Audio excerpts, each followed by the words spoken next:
Okay, so let's unpack this one.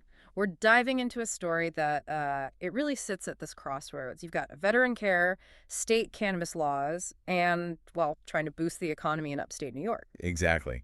And the mission for us today is sort of looking at how this really complex, highly regulated industry, Hmm. cannabis, is being used pretty deliberately. Deliberately to fund a social mission, right? That's the core of it. Right. We're focusing on Jason Ambrosino. He's a service-disabled veteran, and his company is Veterans Hemp Market up in Fulton County, New York. And the money aspect here is just, it jumps off the page. Ambrosino started out, with CBD, making maybe, what, $150,000, $200,000 a year? Something like that, yeah. Standard for a small CBD outfit back then. But then, 2023, they shift into legal recreational marijuana sales, and the revenue just explodes. We're talking $2.6 million.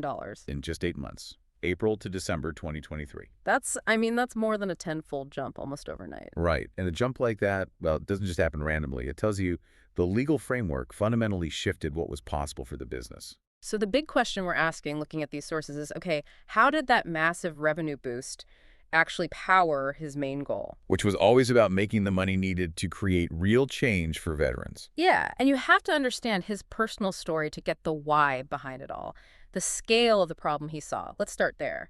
His military service. Okay, so back in 2005, he was serving in Iraq, a scout with the 110th Cavalry, 4th Infantry Division.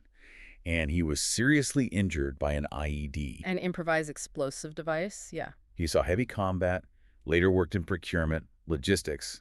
He eventually retired in 2014, medically retired as a service-disabled veteran. And after service, he wasn't doing well physically. No, severe neck and back damage. He was on like 7 different prescription meds for years. Wow. Yeah.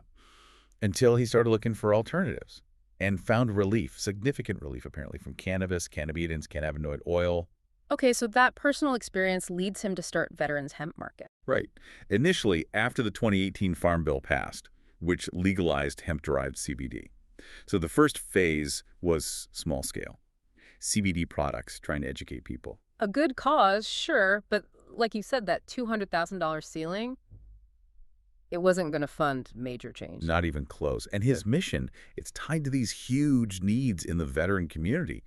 Ambrosino's really clear. He says he needs a lot of money. And he's not vague about why. He talks about veteran homelessness. I think the number cited is 13% of the total homeless population in the U.S. are vets. That's the figure. It's a massive issue. It needs massive capital to even make a dent. And he gives these really specific, kind of heartbreaking examples, like a soldier who lost both legs. Yeah, someone needing round-the-clock care, a personal assistant, a completely accessible home. Things that government aid, well, that just didn't fully cover. He saw that gap and basically decided the company itself had to be the funding engine to fill it. Which leads to that, quote, his driving principle. What was it? This was a way to make the difference, to make the money to make the difference. Simple as that. And he follows it up with the stark reality.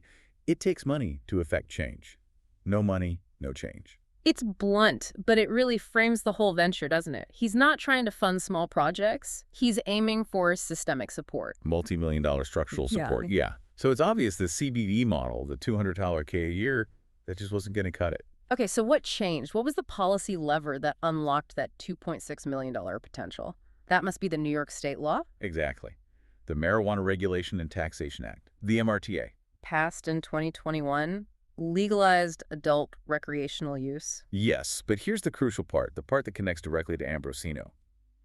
The MRTA didn't just legalize, it set up a priority system for licenses. Ah, okay, for specific groups. Right, social equity groups. And critically, that included service-disabled veterans, like Ambrosino. So the state law itself gave businesses like his a head start, a kind of regulatory advantage. Pretty much. A fast track into the early recreational market, which is often the most profitable phase.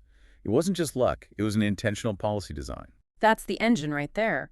That policy directly enabled the revenue shift. Remember, pre-MRTA, pre-recreational, he's in the crowded hemp CBD market, maybe hitting $200,000 a year, tops. And then the contrast. First recreational sale, April 2023. By December, just 8 months. $2.6 million. It's just wild. That's the capital engine he needed, created almost instantly. And it didn't stop there. The sources say the growth continued.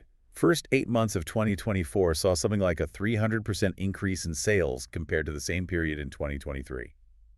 So Veterans Hemp is now, what, one of the top producers in the whole state? Seems like it. Top 10, according to the sources. Okay, but even with that initial policy boost, making it work day to day, Ambrosino himself says the cannabis industry is incredibly difficult to navigate. Oh, absolutely. You're dealing with constantly shifting tax codes, layers of state and local regulations, keeping licenses current. And he mentioned technical skills, too. Yeah, like distillation. That's a Yeah. big one. Making those popular concentrates, the vape carts like their New York Honey brand that takes serious chemistry know-how. And expensive equipment, quality control. Right. It's a huge barrier for smaller players. So having that operational skill is a major part of why they could scale so fast and maintain it. Which brings us to their current expansion rate. You don't hit those numbers and keep growing 300% without building some serious infrastructure. Definitely not. And we saw some big moves on the licensing front recently that show their ambition. What were those? Mid-July 2024, they secured 3 key permanent licenses. That's important. Permanent, okay. What were they? 1, Yeah. a permanent Tier 1 manufacturing license. 2, a statewide distribution license. And 3, a license to grow cannabis indoors, up to 5,000 square feet. Okay, that Tier 1 manufacturing license, that sounds significant. Does that mean they can make products for other brands too? Exactly. It positions them as a major processing hub. Brands that have the name, but maybe not the manufacturing setup, can come to them.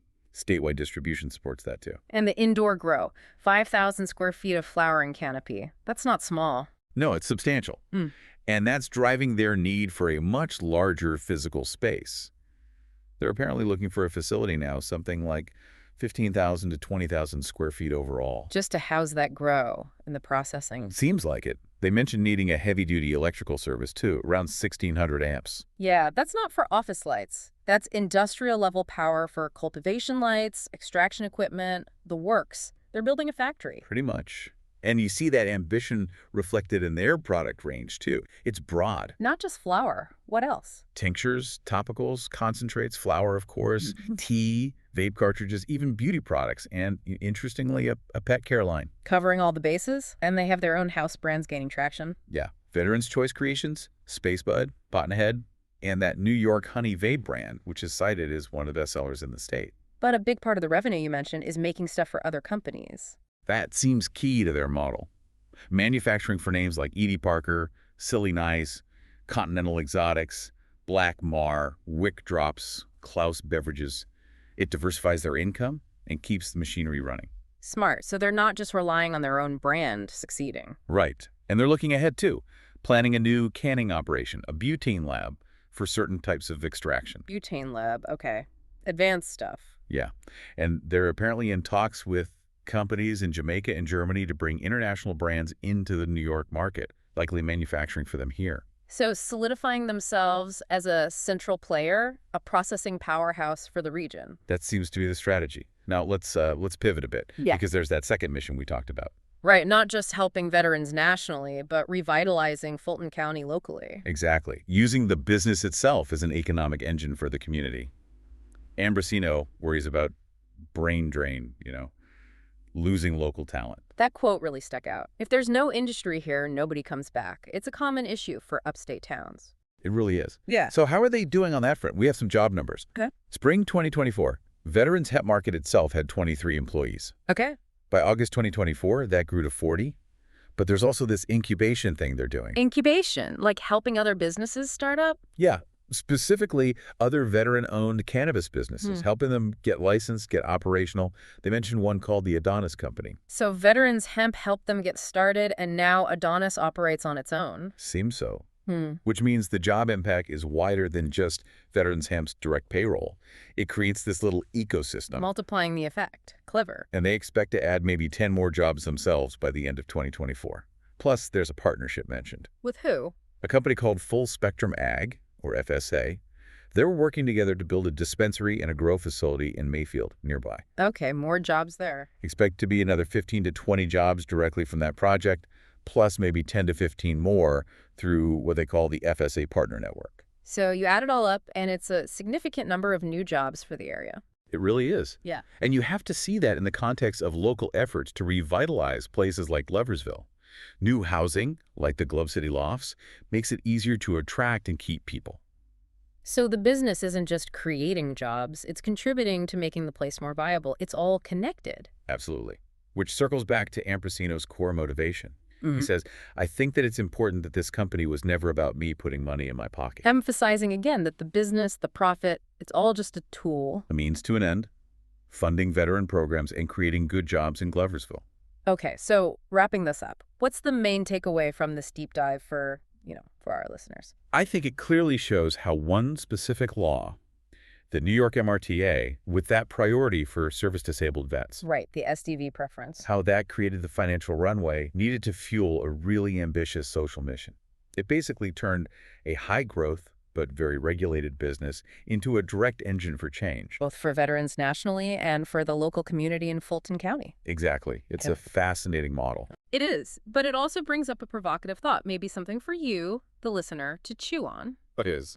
Well, you're tying this incredibly important social mission housing veterans, revitalizing a town directly to the fortunes of a very volatile industry.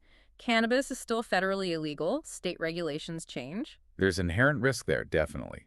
That $2.6 million engine relies on the current legal landscape holding steady. If federal policy shifts or state rules change drastically, poof. So the question is, if this model works, if this brand new industry with unlimited potential, as Ambrosino calls it, actually succeeds in funding veteran housing and bringing talent back to Gloversville, what does that tell us? What does it imply about the sheer scale of capital needed to tackle huge national problems, like veteran homelessness, and where that capital has to come from if traditional sources aren't enough? Maybe it suggests that sometimes you need these unconventional, high-growth, maybe even controversial commercial engines to generate the kind of money that truly moves the needle on intractable social issues. It's definitely something worth mulling over. The intersection of policy, profit, and purpose.